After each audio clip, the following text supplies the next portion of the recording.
This video is brought to you by Landerize.com. Create highly optimized landing pages in minutes. Get your 14-day free trial in the description below this video. Great, so let's dive right into your Push Creatives guidelines. So I think it's important to cover what you can't do. That way, you know, if you have any intentions of going any route, any direction that's listed here, then Zeropark just ain't for you. Don't even waste your time. All right, so what's prohibited? The content, the type of content. I think it's self explanatory, but then again, you never know. People are interesting and they definitely will try to get things over on others and take advantage of people. So, of course, using celebrities, like that's the number one. Radical political ideology and religious views that are propaganda and offensive. Political advertising is just that topic that you just don't need to go into, really, right? Violent porn, they do allow adult, but come on, violent sexualization of minors, like people who try to get that across on these platforms are definitely not in the right place. They need to stick to doing whatever they're doing in their little corner. So prohibited practices as well, like cloaking, not needed, phishing, not needed, rotating the offer to display prohibited content, copyright infringement, spreading malware, auto downloads. It's self explanatory, but you kind of have to make sure that you know what's not allowed. Like you can direct link, you have access to an affiliate manager. There's no need to try to cut corners and go the black hat route.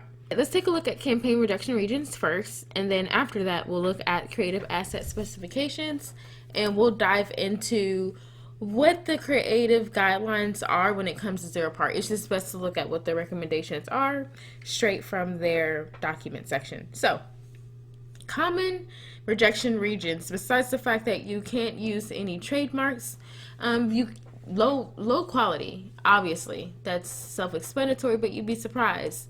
Using the words in any context related to a data breach, creators that imitate system application warnings, anything that's false, anything that uses celebrities or sexually provocative or prohibited practices that we went over.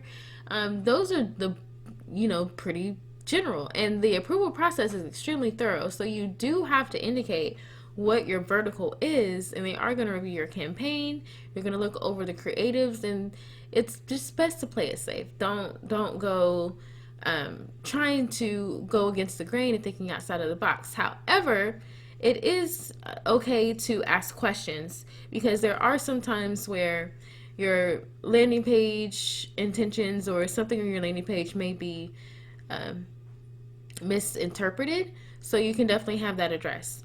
So what about the asset specifications? I think it's totally neat that you can use 10 creatives at one time. So that helps you resolve the situation if you want to do split testing. Now, if you are looking at the bullet points to the far left, then you can see that you have a maximum of 30 characters in your title. The description is a maximum of 75 characters. And then also the image format needs to be a JPEG or PNG. And then the image pixels need to be a minimum of 192 by 192. Always a square image. And if it's bigger, you can't use it. If it's smaller, it won't let you enter it as well. So let's take a look at what some of the guidelines are in the creative that you should use. And then if you stay tuned and join me in the quick start guide, I'll go over how to run successful push campaigns and kind of how to build one. I think it's best if we look at the general regulations and restrictions when it comes to your creatives. So ideally, you don't want to confuse the visitor. You want to be as clear as you are with your creative and your copy. So using text that's not understandable 100% defeats the purpose. Taking curiosity to the extreme at this point is not needed. And then disgusting content, like even though this may be a fruit or something, it's weird. It's not needed. Now, I know that the element of curiosity is what they're going for here and trying to get a click out of this situation. But who's really going to eat that? Like, nobody knows what that is. And then also, this is No. What is that? Not necessary. So anything that gives negative connotations, and then obviously things that are 100% not true. Now, you are able to use trademarks only with the consent of the trademark owner. So, like for example, Amazon does not fly when it comes to landing pages and creative. So you just have to be careful with that, and you will have your campaigns disapproved and stopped manually should that become an issue, and that's triggered on the Zeropark side. But you can kind of like promote the product.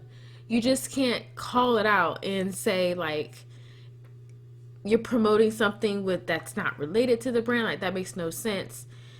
You also can't misrepresent any affiliation, like saying this is a Skype message. That's not cool. You can't say there's a new friend request from Facebook. That's not cool.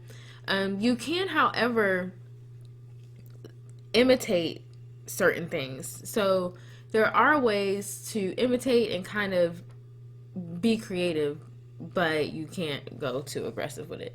And we'll definitely show you how to assemble creatives and ad copy that'll help get you long-term results with your campaigns. And then also adult landing pages is super important because these are kind of, I'd say, in the gray area, right? You don't want to be too risky. You don't want to be too sensual or sexy or anything like that. You kind of want to play it safe, but then again, you kind of gotta pique their interest at the same time. And then you have to also stop the scroll. Like the main purpose of your advertisement is just to get the click.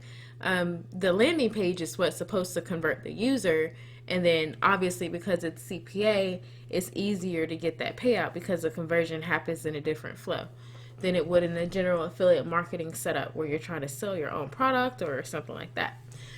So as you can see, information, education, visual hints, but not actual sexual interaction, where it kind of, you can tell it's about to go down, but we're not there yet. The magic's just about to happen. And then also, you can definitely do like bikinis, which is like that socially accepted thing, right? Where lingerie, not so much, but definitely bikinis. This is like subjective, right? So anything referencing genitalia, that's something that you can do, but just going straight for the full nudity and like going hardcore with the graphics and this pornographic wording, like all of that, don't do it. And refer here. So if you're using smart links, it's also important to point out that with your smart links, you need to make sure that they're going to follow the guidelines too, because those are rotated by the affiliate network. So that's just something to consider. And you can do real money gambling offers if it's permitted by the local laws in that region, right? So in the United States, there are some states that don't allow it at all whatsoever. So you just need to be aware of that. And then here we go about some desktop creatives, because the malware and those situations where you try to pique interest by saying someone has a virus or they need to download something now. You can't say that you found it, right? You can recommend, but you can't say, oh no, your stuff is messed up. You can't go with that angle. That's not approved. So definitely take that into consideration, that you want to work towards the solution to a pain point, or you want to work towards pleasure when you're advertising something. But that's it. Those are the only two things you should be doing. Don't try to clickbait someone by picking their interest with negative intentions. Or just doing these spammy, obviously overused, done over again, not approved kind of angles.